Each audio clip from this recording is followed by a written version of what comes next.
The Insider's Guide to Energy Hydrogen mini-series is brought to you by the Hydrogen Dialogue Summit and Expo, taking place December 6th and 7th at Nuremberg Exhibition Center. This edition of the Insider's Guide to Energy Hydrogen mini-series is brought to you by Force, a leading international strategy and management consultancy with focus on the entire trading value chain.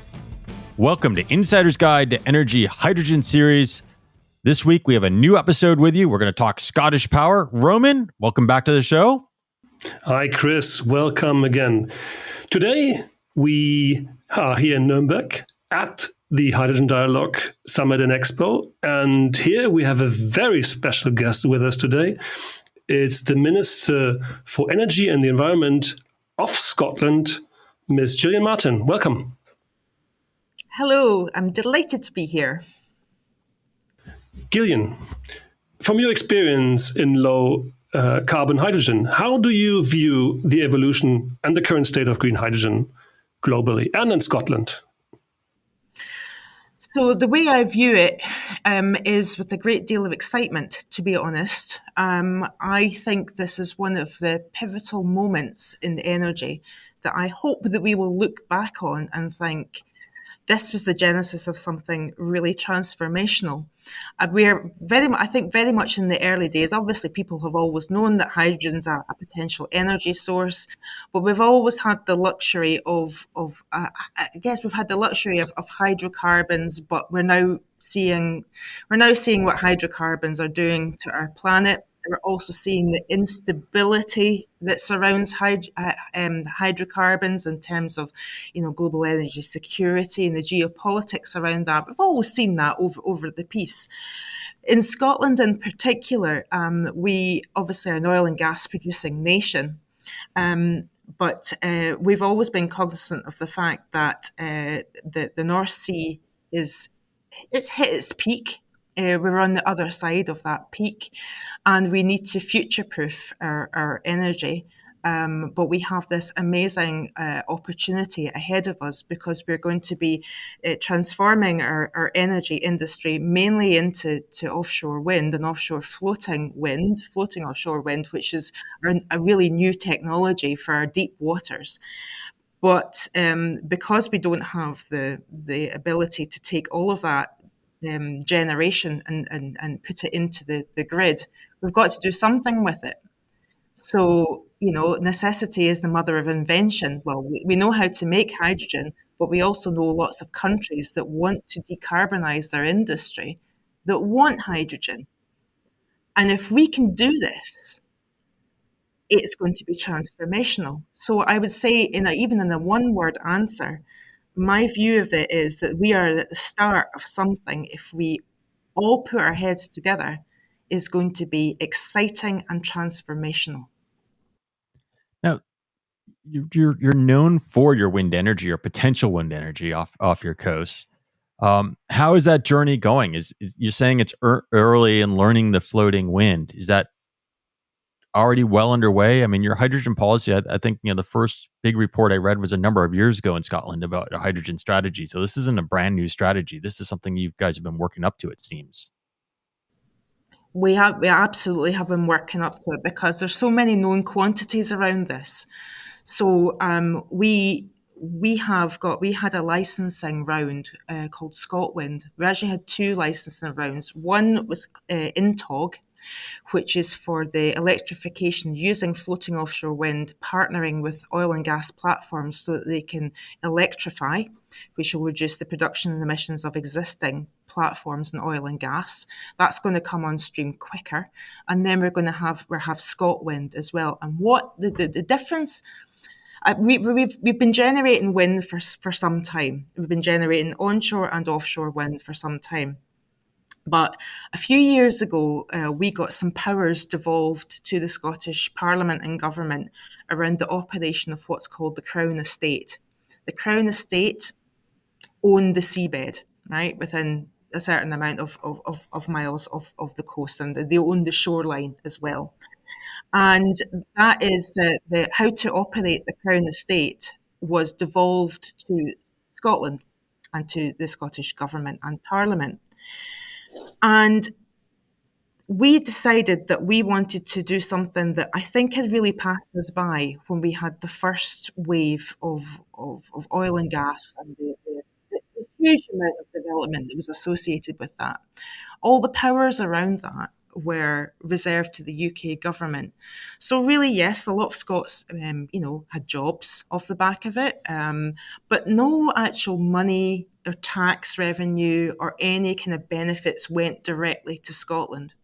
So we had an opportunity with the licensing round that was administered by the Crown Estate that we could actually put in a lot of obviously offer up the licenses, but also make sure that the conditions associated with those licenses benefited the people and the businesses and the economy of Scotland.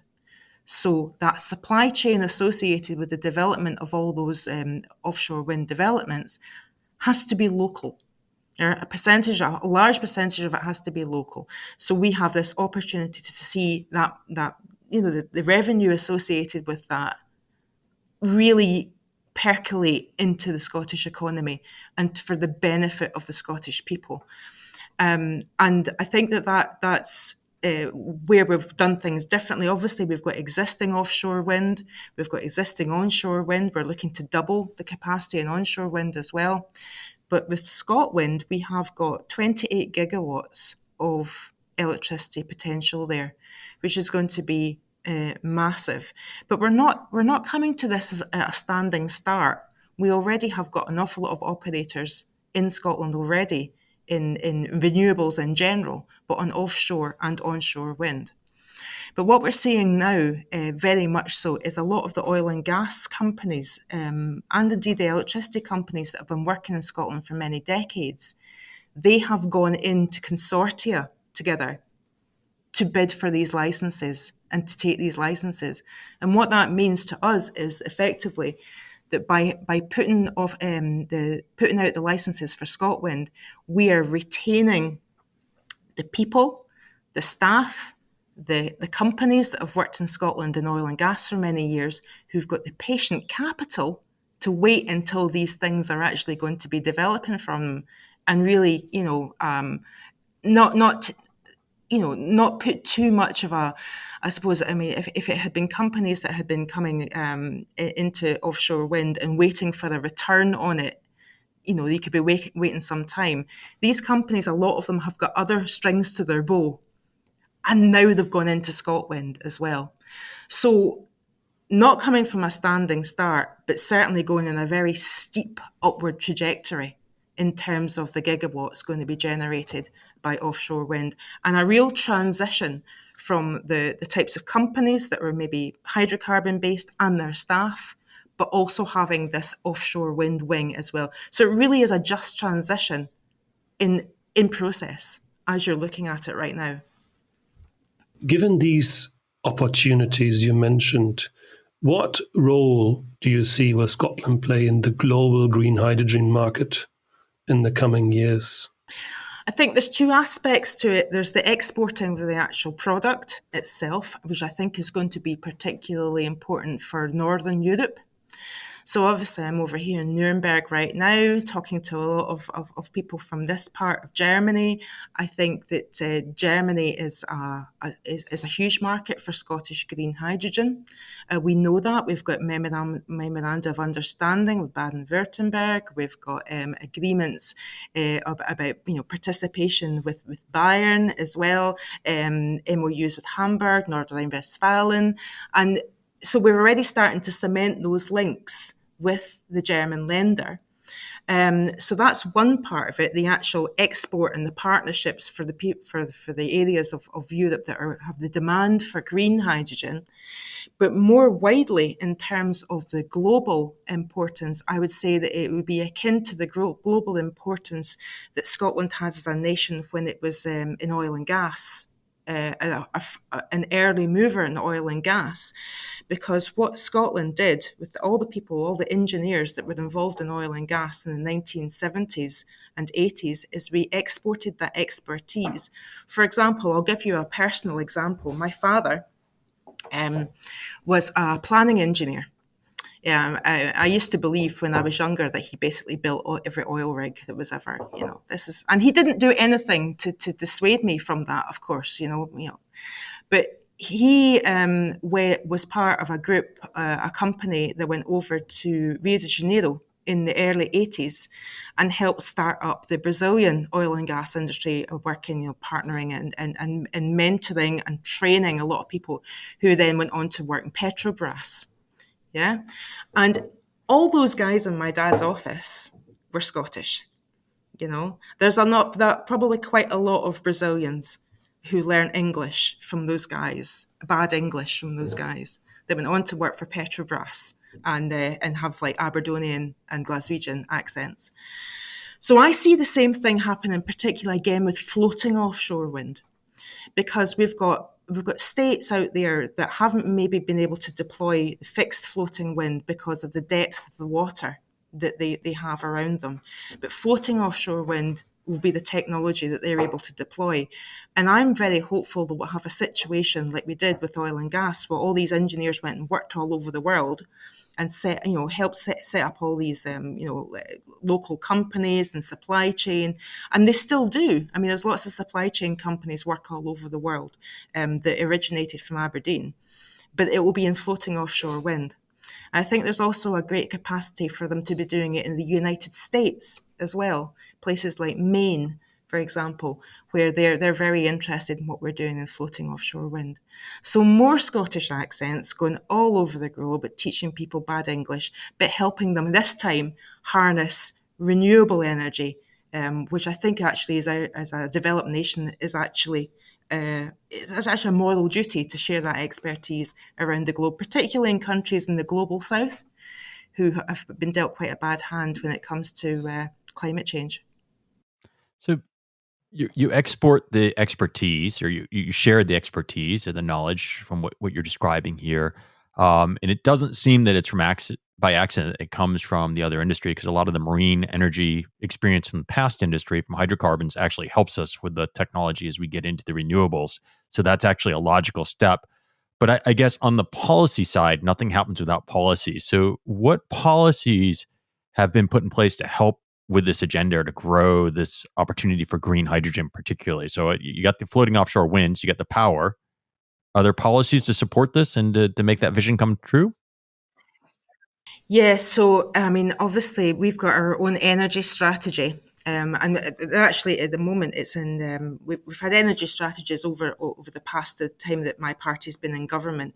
We've actually put out start of this year. It was our draft energy strategy and just transition plan. And we've put just transition onto energy strategy because it's not just about production of energy and what we're going to do with energy. It's about this transition from burning hydrocarbons to using more renewables in a way that protects jobs, that enhances the jobs available, but also doesn't leave anyone behind. I'm not just talking about people that work in energy here. We're talking about people in rural areas who have had tremendous fuel poverty over the years because they haven't been able to access the cheapest source of heating.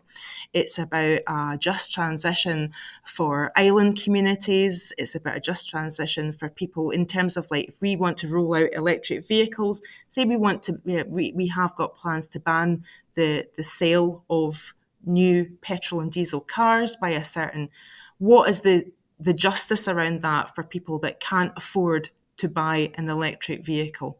So just transition isn't just about people working in energy or about the production of energy. It's about citizens of Scotland not being left behind by anything that we decide in this space.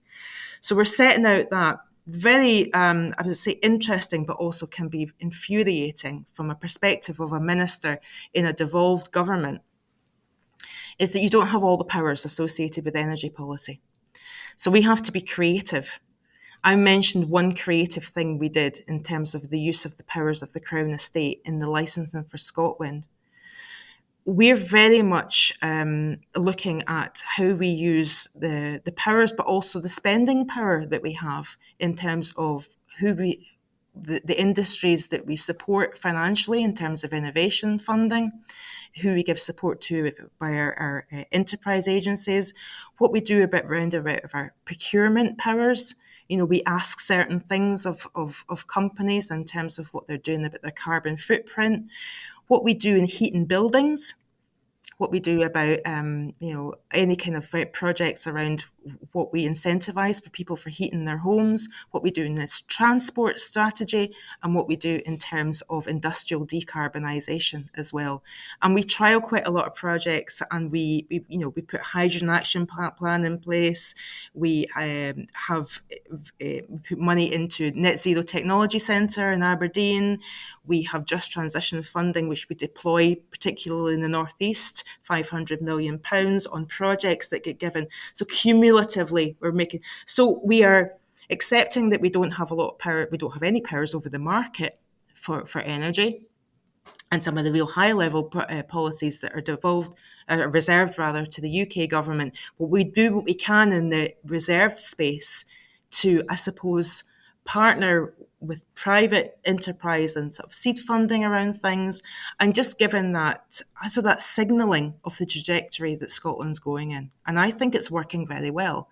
Obviously, I would like all the powers, but that's another podcast. You mentioned the transfer of knowledge to South America and to other parts of the world.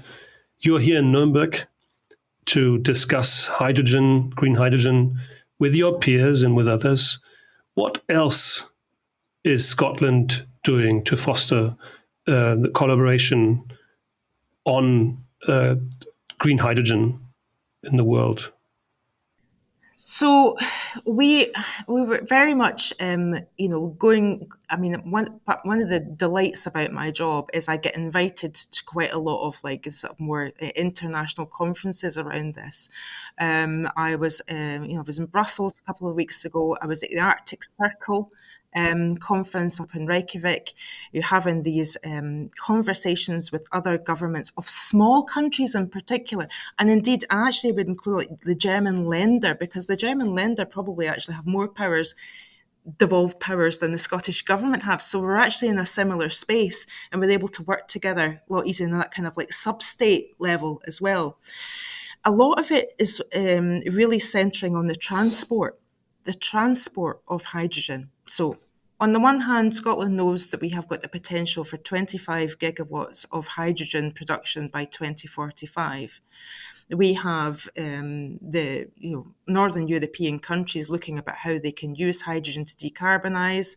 You've got that at state level, you've got that at EU level, but you've also got that at sub-state level and lenders. So we've got, as I mentioned, we've got MOUs in place with Hamburg, Nordrhein-Westfalen, but we're also speaking to the ports as well, because there's the methods of actually getting the hydrogen from Scotland to Northern Europe. So we're speaking to Hamburg ports, Rotterdam, Antwerp, and I just had a meeting before they came on here with the Bayerische administration and the energy minister there about how we can maybe even do some tangible projects which actually get hydrogen from Scotland to Bayern in a way that we can actually point to a project and say, okay, we did this. It's small scale. Now let's ramp it up.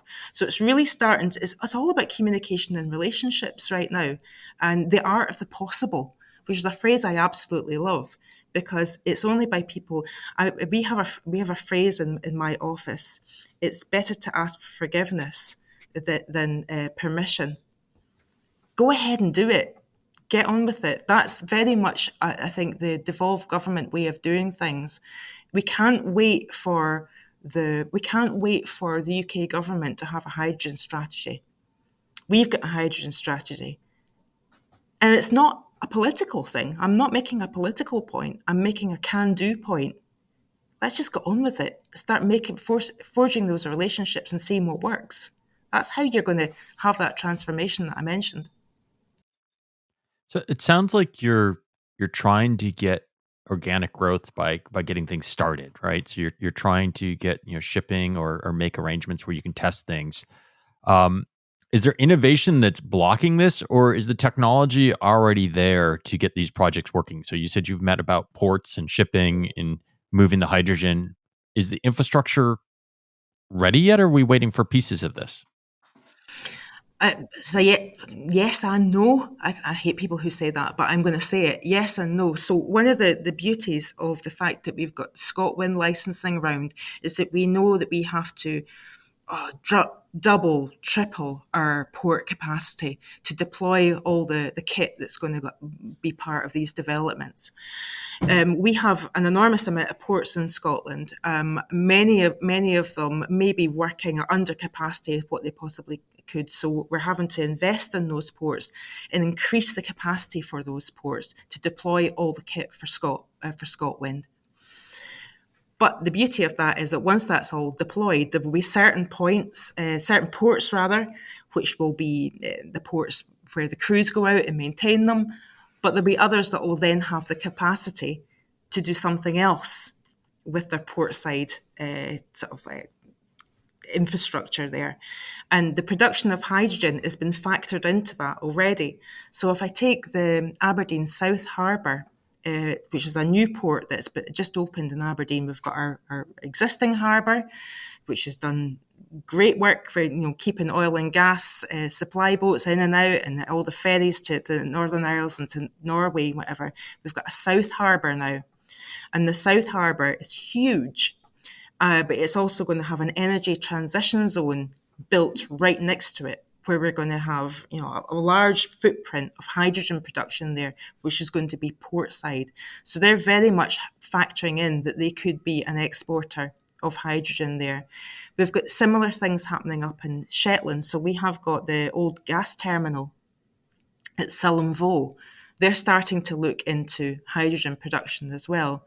So, and then we've got the fourth ports as well. We have actually, really interestingly, a domestic hydrogen project in a place called Methil in Fife. Now, Methil is one of the areas of Scotland that there wasn't a just transition for, because it was a coal mining town. It's one of the most deprived parts of Scotland, but they have a massive, almost disused port side that could be developed.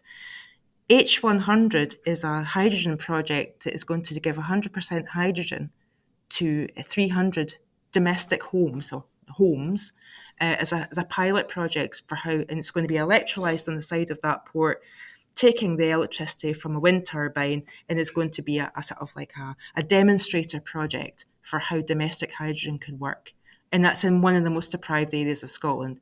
But I was down there and I was looking at this vast expanse of disused port infrastructure and thinking, this could be developed further.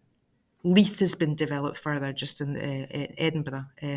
So these building blocks are going in place already, mainly to service ScotWind, but they won't have to service ScotWind forever in terms of the actual development. So we're thinking to the future about what they can be used, and hydrogen is one of the main things that people are thinking about. It sounds like there's a huge opportunity. What is a big milestone, or what are milestones you're waiting to see for this development to actually take place? So it sounds like you have a great early projects going on, but that was quite a bit of development that would need to take place. Are there market milestones that you're waiting for before these projects actually go full speed? So the licenses are being firmed up right now. So the INTOG, I mentioned INTOG, which is about electrifying the oil and gas. So they'll be the first lot of licenses that go into development. So the deployment of INTOG will be a big milestone, because that's almost like it's almost a small microcosmic version of ScotWind. So most of that will be using floating offshore wind that's used there. That will give the supply chain that kind of step up. So they're diversifying a little bit from oil and gas, and they're servicing the INTOG project. So that's almost like a step. And then there's the big game, which is the ScotWind licenses that will come off the back of that. So I would say the deployment the signing of the licenses for INTOG will happen, I think, in the new year. And then they'll start the development. That's a big milestone, because that's almost like proof we're deploying floating offshore wind. But we've already got floating offshore wind that's already been deployed. We've got high wind. It's already out there. It's already doing it. I guess a big milestone, which I would be very excited about if I could just put that out there into the universe as a wish list, is the first export of hydrogen to Germany. What a milestone that's going to be. However we get it there, in whatever form we get it there, that first export that goes to wherever in Germany, that'll be a massive milestone. What are the biggest risks on that road to getting hydrogen to Germany, or to getting these pilot projects really up and running and further? I think the risk is people being too frightened of a risk. Can I put it like that? So at the moment, there's lots of potential as to how hydrogen can be exported, and in what form, and what infrastructure has to be built in order to take it, and whatever. And certainly, a lot of my discussions with with various stakeholders around this, particularly in the business space, is a big guy needs to go first. Whoever the big guy is, once they've gone with a particular type of technology or a particular type of hydrogen, whether it's ammonia or whether it's kind of liquefied hydrogen, whoever puts the investment in the big pipeline and how that's done. But everyone's kind of waiting and seeing. But it's going to need someone to move first. And I almost see that it's like everyone's talking about hydrogen in a very excited way. Everyone sees the potential in it. But who's going to be the big guy that goes for it first? Now, Scotland's in a place where we know that we are not going to be able to put all the electricity that we are producing into the grid. So it's a no-brainer to make hydrogen. We know that Northern Europe and Germany in particular want to take a lot of that hydrogen. So that's two things that are fairly certain. In the middle is all these people not taking the risk as to what infrastructure we have. But then we have people that are organisations that are really looking for. I mean, I was speaking to Zeebrugge, and they are so can-do. It's unbelievable. Rotterdam are so can-do.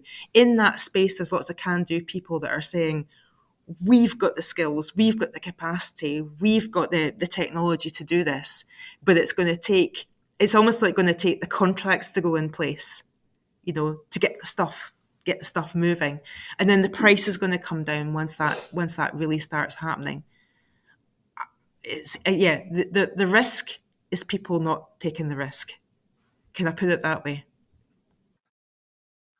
Absolutely, you can. What a fantastic conversation we're having. We're going quite a bit. Sounds like Scotland's doing a lot. You're in Germany, and would be excited to see the first deliveries to Germany of hydrogen. So that's an exciting step, or perhaps milestone coming down the road. As we bring this together, any final thoughts that pull this interview together for our audience of what you want to leave them thinking? I guess that we've all got challenges, and I think sometimes in politics things can only be talked about in terms of challenges. And I only became a minister in March, so I spent a lot more of my time as a politician on the back benches, hearing people telling the Scottish government they couldn't do things, or they were rubbish at whatever, and everything's a problem and everything's a challenge. And forgive me, podcasters accepted. The media can be a little bit kind of looking at how everything's disastrous rather than the opportunities. One of the joys about becoming a government minister is I go out and I meet people in businesses, either in Scotland or in Europe or wherever, that are doing it. The innovators, the people who have got the seed capital to go and do something and to take it to market, the people who've got the technological solutions, the countries that look to Scotland and say, you guys are where that's at in terms of floating offshore wind and hydrogen. And it really gives me a lift, because all those conversations I have out with the political bubble, with industry, with sectors, are all positive and looking to the future and looking to things as an opportunity. And I think if you were just to believe everything you've read in the media, or if you were just a complete political geek, you would think everything is doom and gloom. I don't see it that way at all. I think that we have got, with the challenges of climate change, tough as they are, with the challenges about what do we do about burning hydrocarbons, what do we do about energy security, out of them come opportunities. And we have to focus on the opportunities, because that's the only way things have ever got done. Taking risks, grasping opportunities, and having a can-do attitude. It could be born out of something, like the situation in Ukraine, where Central Europe holds its breath and realises they can't do things the way it's always been done with regard to natural gas, and that's a terrible situation. But history has shown us that it's always out of real negative situations that have been shocks that innovation comes. So grasp the opportunities and get on with it. I think we really, really like your refreshing, positive attitude. It's. I hope it's infectious, not only here, but with the audience of the podcast and with your audiences here at Nuremberg and elsewhere. We thank you very much for taking the time to be with us here in our podcast, sharing your ideas and then sharing your thoughts. Thanks. And we hope we will be seeing you around. Thank you. I've really enjoyed it. Thanks so much. For our audience, we hope you've enjoyed this content. It's always amazing to hear policy and directions the countries are going. It's great for the energy transition as we hear the amount of effort going. What the common thread that I've heard through these interviews in this hydrogen series is helping kind of democratize energy and helping all people. That seems to be the goal. The Scottish minister just shared what they're trying to do, and it sounds like an amazing goal. If you enjoyed this content, don't forget to subscribe, follow us, and we'll see you again next time on the Insider's Guide to Energy Hydrogen series. Bye-bye for now.